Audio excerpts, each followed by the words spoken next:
Hey everyone, and welcome as we continue our study through the New Testament. We are in the book of James still. We are finishing the book of James today. This is going to be James 5, verses 19 through 20, which is restoring wandering believers. And if you haven't been following along with us up to this point, what we're doing is last year we went through the gospel, Matthew, Mark, Luke, and John in chronological order. And this year we're going through the rest of the New Testament in chronological order. So we started in Acts and we're now in James, and we're going to finish James up today. And then tomorrow we will start Galatians, with the letter to Galatians that Paul wrote. So today, James 5, verses 19 through 20. This will be a short video, 2 verses to look at, and then we'll look at the notes. So starting in verse 19 of chapter 5, my dear brothers and sisters, if someone among you wanders away from the truth and is brought back, you can be sure that whoever brings the sinner back from wandering will save the person from death and bring about the forgiveness of many sins. And so, again, like I said, this is a short section. And what James is referring to here, to save a sinner from death, refers not to just the physical death. We're not going to be able to save anyone from death eventually. We're all going to die eventually, right? But it's the eternal death, the punishment, right, of the punishment that happens because of departing from the good news of Jesus Christ. So if someone walks away from the faith here, right, and so James is saying whoever restores them is keeping them from death, from eternal punishment. And so if the sinful person here listens and repents, then eternal punishment's averted. We see that Galatians 6:1. We'll look at that soon here, and Jude 1:22 and 24 as well, that talks about that. And so we've got to be, as Christians, right, and helping the other. This one of the things we as Christians, and I talked about this some in the videos of the past couple of days, is we're to look out for each other. We're to lift each other up. We're to be there for each other. So we've got to be vigilant in spotting anyone who wanders from the truth, right? Namely, by not living in accord with the word and what the Bible tells us to how the Bible tells us to live. And so that's what we've got. Now, this doesn't mean, this doesn't mean like we just track each other and like, we're always trying to find it. I've seen that. I've seen this where, man, it's, you can't do anything. You mess up and they're all over you. And it's like, oh, you're going to hell. And it's like, no, okay, we're human. As Christians, we're all going to mess up. We're all going to sin. We're all going to have things we struggle with. The idea is, we want to make sure that someone's not wandering away from and falling into a lifestyle or falling away from something that goes completely counter to what Christ has called us to. And there's a big difference. There's a big difference between messing up and just being sinners, right, which we're going to be, versus someone who's truly just kind of fallen away from the faith, not practicing the faith and moving away from it. There's a big difference in that. There's a big difference in someone who's struggling to follow what everything says versus someone who's just kind of giving up and walking away from it. And so that's the difference there. And so basically what James is saying, and he's been saying this kind of the whole time, is right belief is exhibited in right living. So if you have true faith, right, then that's gonna come out. That's why he talks about the faith without works is dead.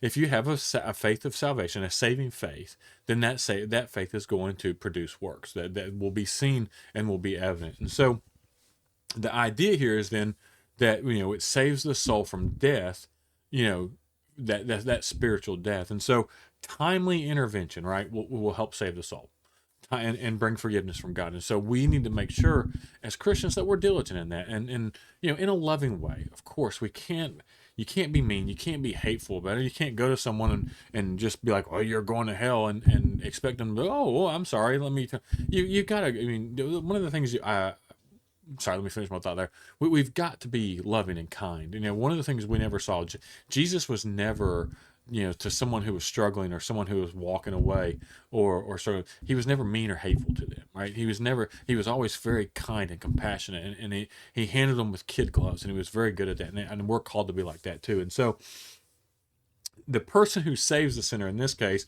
is the person who restores the one who has fallen. Now, ultimately, it feels like James is, there's an understanding here, right, with James in this one.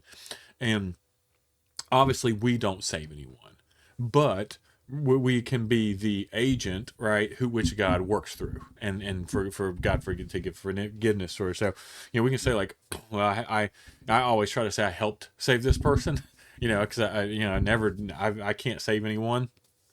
I can't save myself. And so that's Jesus's job. Jesus does that through faith. but he uses us, right, as agents to help bring people to him. And in just this case, he helps us bring people back to him, someone who's walked away. And so the one who restores that, the restores the person, helps cover many sins, which he talks about, because the grace of God covers a whole lot of sins of the one who strayed. And so this is just the idea of this, right? James, if he finishes this, for whatever reason, this was the last thing on his mind whenever he was writing James, and he finishes it with this idea: hey, let's keep an eye out for these people. For keep an eye out for people who are falling away, who are struggling, who are, because it's easy, right? In smaller churches maybe not, right? But in Christianity, in life, it's easy to just let people fall through the cracks sometimes, and before long, before we realize it, it's like, man, I hadn't seen that person in a while, or they hadn't been to church in a month or two. What's going on? And so we need to make sure we stay diligent in that, because we don't know what people are going through all the time, and that's why it's important that we one of the things we try to do as a church is we try to kind of stay in each other's lives. We try to be close knit. Now, as we grow, that's going to be a challenge, but the idea is to stay as close knit as we can. I like this. Someone said at church, right? No matter how large it gets, like, it's not a place where everyone knows everyone, but it's a place where everyone is known. And that's the important thing, where everyone is known, right? You get to 200, 300 people. It's almost impossible for everyone to know everyone. You get bigger than that, obviously. But as the church, it should be, the goal shouldn't be for everybody to know everybody. But the idea and the goal should be for everyone to be known. And that's the important aspect there. If everyone's known, if everyone's close, if we're a family, if we're a group of family of close knit groups inside this family, then one's gonna, like, if someone's struggling, the family's gonna know, right? It's like the body. Talking about the body. If the finger's hurting, the whole body knows. The whole body reacts, and that's how we should be. And so, if we see someone wandering away, we see someone struggling, we need to be there for them, to help lift them up, help bring them back to their faith, because it's easy sometimes for the hardness of this world and the things that go on in it, and the things that can happen in everyday life, to beat you down, and sometimes cause you to want to wander away. And so we just need to make sure that we're there to be uplifting and encouraging to anyone who might be struggling with that. So that's the end of James. We went through it. I love James. I know a lot of y'all have commented about how much you love James. It's a really, really good book. Sometimes I think it's overlooked. I don't know if it's because it's toward the back of the New Testament, when actually, like we talked about, it was one of the first books of the New Testament that was written.